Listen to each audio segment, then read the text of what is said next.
Hi everyone, I'm Michelle Kelly. Welcome to Be in the Change. I'm going to get started by reciting my inspiration. Our deepest fear is not that we're inadequate. Our deepest fear is that we are powerful beyond measure. It is our light, not our darkness, which most frightens us. We ask ourselves, who am I to be brilliant, gorgeous, talented, and fabulous? Actually, who are you not to be? You are a child of God. Your playing small does not serve the world. There is nothing enlightened about shrinking so that other people will not feel insecure around you. We are all meant to shine as children do. We were born to make manifest the glory of God that is within us. It is not just in some of us, it is in everyone.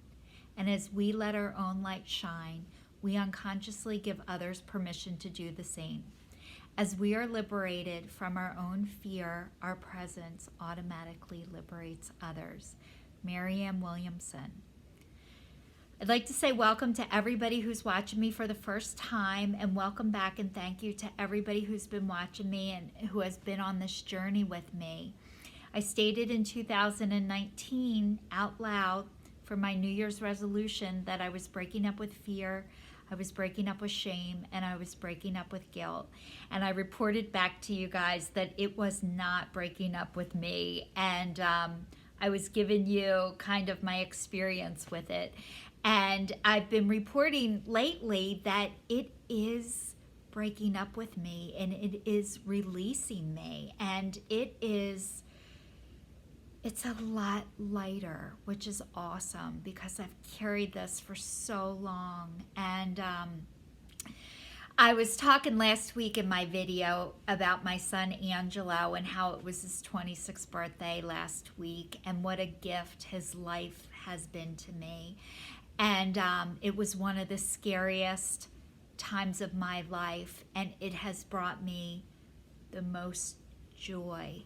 I mean, it brought me pain, it brought me everything, but it was so and is so worth it. And, the scariest times in my life have led me to also the best times in my life. And, every time I do these videos, I have no idea what is going to come out of my mouth. But, what I wanted to talk to you guys about and what's coming out of my mouth today is about the fear and the unknown and not knowing what's next, and how that can bring anxiety and how that can bring,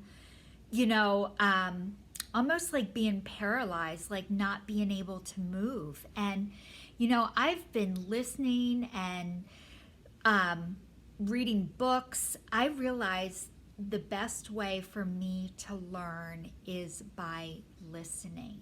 And so I've been like going through audiobooks online, and it's wonderful because I always used to think I wasn't smart because reading was so hard for me. And reading's not hard I guess reading is hard for me and the comprehension, but when I hear things and they're explained to me, like I retain that. So how I learn might not be like everybody else, but how I learn is how I learn, and I now accept that about myself. So also I wanted to talk to you last week when I was saying about when I first had Angelo, I did not feel this automatic connection to him. And then one day I connected to him like, oh my God. And I said, I used to feel like if anything ever happened to him, I would kill myself, which is very extreme and an unhealthy dependency.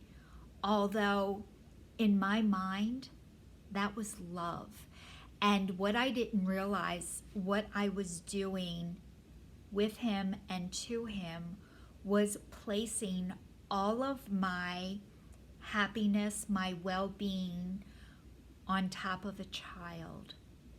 I didn't know I was doing that.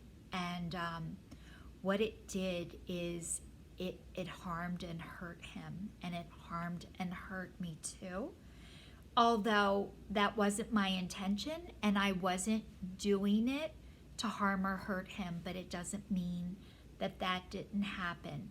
So I always thought my idea of a great time was watching him have a great time.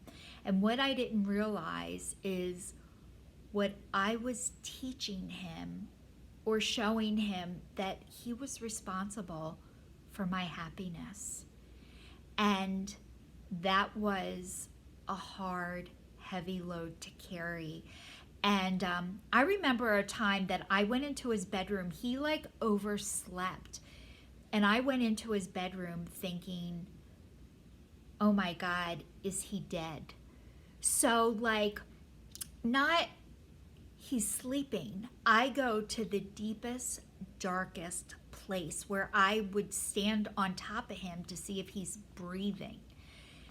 And that is what I realized is that's not healthy. And I didn't realize I was placing all my dependency on top of a child. And honestly, I did not realize that I did that to him until after he went to college and I had to go get outside help, because it was like he became my buffer. He became like a drink to me because I'm a recovering alcoholic and I wasn't drinking anymore. I replaced my alcohol with a child.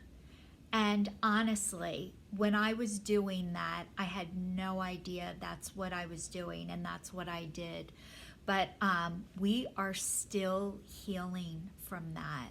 And I had to apologize.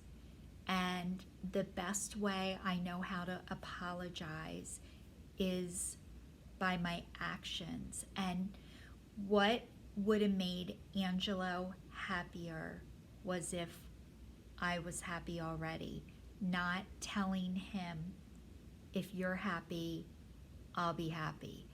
So I am finding my own happy. And that has been a really long, painful, wonderful, all kinds of experience. So I am finally finding out who I am, what I like, what I enjoy, and how to mind my own business. So thank you to everybody who's watching, who has followed me, is following me, who is sending me beautiful messages of how this has affected you.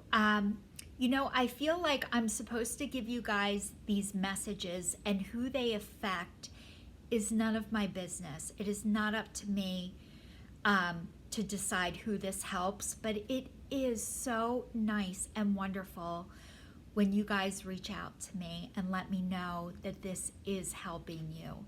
So thanks to everybody who's watching. Please stay tuned, and I will see you all next week.